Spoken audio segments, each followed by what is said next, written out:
So ito mga idol, natuturo ko sa inyo kung paano magbuo nitong transmission set. Kasi itong kay Bossing, kaya natin siya pinalitan ng parts out lang din kasi masakit sa bulsa tong ano nito, original no. Kaya natin pinalitan yung sa kanya, ayan makikita nyo naman oh. Wala na, ang lalaki na ng ano, parang kinakain siya ng daga paunti-unti. Ayan oh. Ayan. Kaya pala sabi mo, parang may kumakayaw din oh. Maugong. Oo, maugong ano. Kasi dahil dito, masyadong malaki na yung ano. Tsaka, ang laki na rin talaga. Kunti na lang, masisibak na eh. Yan, so ngayon, ilalagay natin ang transmission seat dito mga idol. Yan, ituturo ko sa inyo step by step, no? Transmission seat, shift drum, shifting fork, shifting pin, tapos yung return spring, kung paano siya ilagay. Ayan, so ilalagay natin siya lahat mga idol.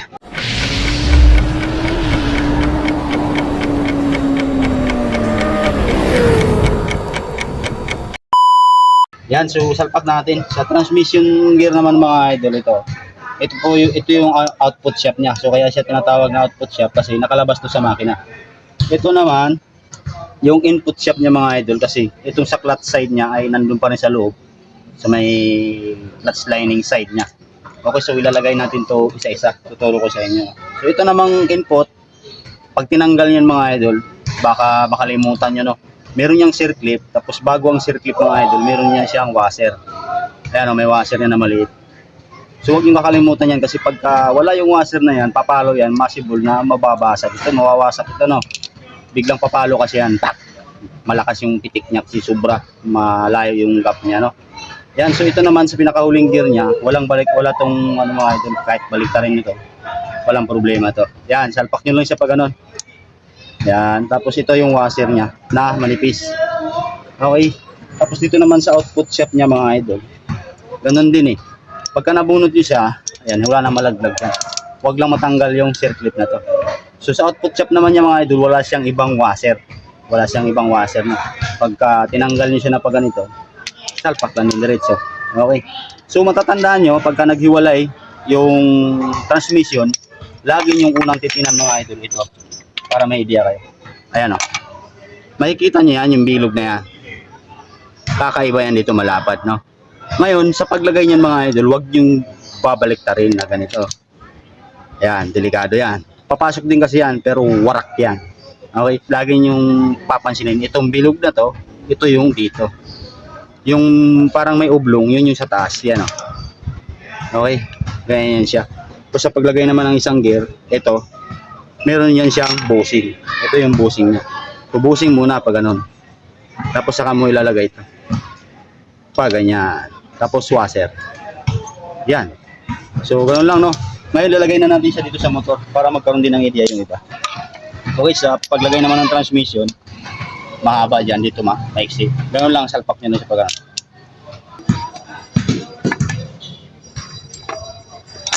Yan. Lagay na natin. So, ayan ang paglagay niyan mga idol. So, dito tayo sa return spring yan. Makita nyo yan, oh. Ito yung kinakapitan ng kicker. So, sa paglagay niya man nito mga idol, meron niyang guide. Yan, oh. Yung maliit na butas, suot nyo lang to. Yan. Para hindi gagalaw. Kasi pag nilagay nyo ito na hindi nakalihis mga idol, nakaganyan, patay yan. Pag kick niyan, itong buong cover na to, durog po yan mga idol, no? Ayan. So, yan paglagay niya. Ito tayo sa shifting fork yan. Itong dalawa na to mga idol yan.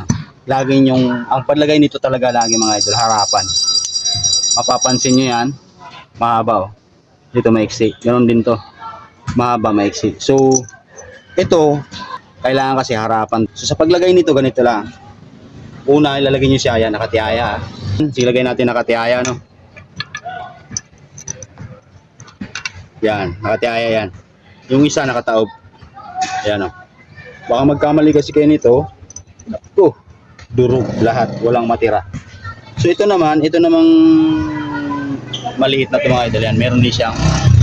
Meron din niyang pagitan. Ayan o. So paglagay niya ganito lang. Ito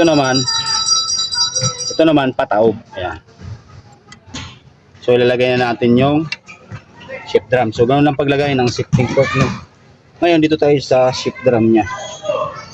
Yan, sa shift drum naman mga idol, diretso lang yan.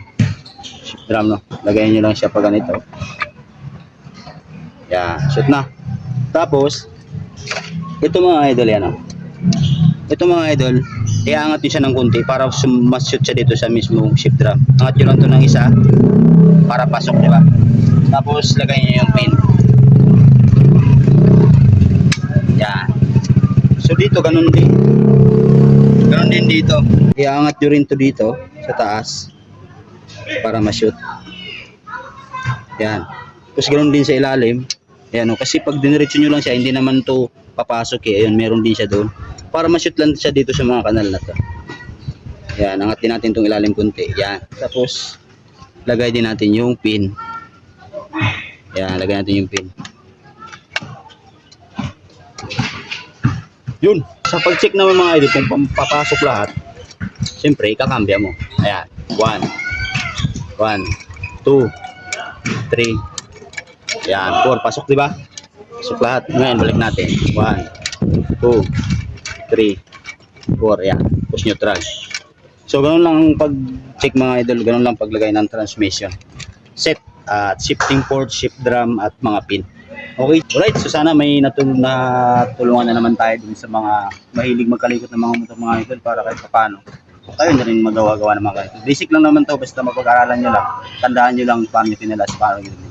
Okay, so yun lang. Maraming salamat. Ayan, so paano rin natin, no? Ayan na. Ayan yung under.